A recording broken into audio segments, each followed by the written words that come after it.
ইসলামের ৪ খলিফার নামে দ্বিতীয় ব্যাটালিয়ন করলো বাংলাদেশ সেনাবাহিনী। সেনাবাহিনীরা অবশ্যই এই কাজ করার জন্য প্রশংসার দাবি রাখে। আপনারা যারা সোশ্যাল মিডিয়া ইউজ করেন তারা অনেকেই দেখেছেন যে দ্বিতীয় ব্যাটালিয়ন বাংলাদেশ তৈরি করা হয়েছে। আপনারা জানেন যে দীর্ঘকাল ধরে বিএমএতে বাংলাদেশ প্রথম ব্যাটালিয়ন নামে ক্যাডেটদেরকে প্রশিক্ষণ দেওয়া হতো এবং সেখানে যে কোম্পানিগুলো আছে এগুলোর নাম দেওয়া হয়েছে আমাদের মহান মুক্তিযোদ্ধা বীর শ্রেষ্ঠদের নামে। জাহাঙ্গীর, রৌফ, নূর, হামিদ, মোহাম্মদ, মুস্তফা, এদের নামে কোম্পানিগুলোর নাম রাখা হয়েছিল। এবার বাংলাদেশের সেনাবাহিনী জেনারেল ওয়াকারুজ্জামান তিনি যে কাজ করেছেন নতুন করে এই প্রশিক্ষণের পরিধি বাড়াতে, তিনি নতুন দ্বিতীয় বাংলাদেশ ব্যাটালিয়ন তিনি তৈরি করেছেন এবং সেখানে কোম্পানিগুলোর নাম রাখা হয়েছে ইসলামের ৪ জন খলিফার নামে। হযরত আবু বকর সিদ্দিক রাদিয়াল্লাহু তাআলা আনহু, হযরত ওমর রাদিয়াল্লাহু তাআলা আনহু, হযরত ওসমান রাদিয়াল্লাহু তাআলা আনহু, হযরত আলী রাদিয়াল্লাহু তাআলা আনহু, এই ৪ জন ইসলামের প্রথম খলিফার নামেই এই কোম্পানিগুলোর নাম রাখা হয়েছে। আলহামদুলিল্লাহ সুম্মা আলহামদুলিল্লাহ। এটা দেখে সত্যিই কলিজা ঠান্ডা হয়ে গিয়েছে। আপনারা যারা দেখেছেন তারা জানেন এদেশে 95% মুসলমান বসবাস করে। মুসলমানদের দেশে মুসলমানরা তাদের বীর খলিফা যারা ছিল এবং বীর শাসনকর্তা যারা ছিল তাদের নামে কোম্পানি খুলবে, তাদের নামে নামকরণ করা হবে। এটা সত্যি আনন্দদায়ক। আমরা এই সেনাবাহিনীদেরকে থ্যাঙ্কস জানাই, ধন্যবাদ জানাই, তারা এমন একটা কাজ করেছেন। কিন্তু তারা আগে যারা মহান মুক্তিযোদ্ধার নামে যে প্রথম বাংলাদেশ ব্যাটালিয়ন ছিল তাদের সম্মান বজায় রেখেই দ্বিতীয় বাংলাদেশ ব্যাটালিয়ন তৈরি করেছে।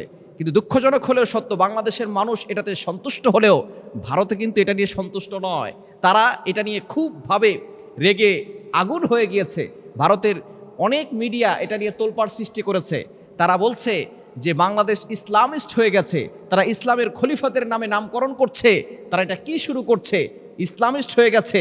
তারা এমনভাবে এটাকে প্রচার করছে, তারা বিভিন্নভাবে এটা প্রচার করতে পারে। তবে আমরা তাদেরকে বলতে চাই, আপনারা যেভাবেই প্রচার করেন না কেন, এই বাংলাদেশে যেহেতু 95% মুসলমান বসবাস করে, মুসলমানরা তাদের ইতিহাস ভুলে যায় না। মুসলমানদের ইতিহাস, ৪ জন ইসলামের প্রথম খলিফার ইতিহাস আপনারা পড়ে দেখবেন সেখানে কিভাবে ইনসাফ কায়েম করা হয়েছিল। এই ইতিহাসগুলো পড়লে আপনাদের জ্ঞান আরও বৃদ্ধি পাবে। সুতরাং শুধু তারা এই বিষয় নিয়ে কথা বলে নাই, তারা জেনারেল ওয়াকারুজ্জামান তিনি যে দাড়ি রেখেছেন সেটা নিয়েও তারা মন্তব্য করেছেন যে তিনি কেন দাড়ি রাখবেন। সুতরাং তারা এই মুসলমানদেরকে দেখতে পারে না।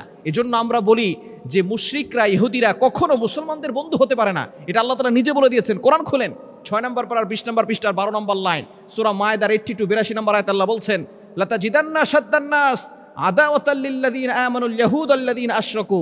ইহুদি এবং মুশরিকরা কখনো মুসলমানদের বন্ধু হতে পারে না। এজন্য আমাদেরকে সবসময় সতর্ক থাকতে হবে। যেহেতু ভারত অসন্তুষ্ট, সুতরাং বাংলাদেশের সেনাবাহিনীরা যে কাজ করেছে সেটা সঠিকই করেছে, এটাই আমাদেরকে মানতে হবে।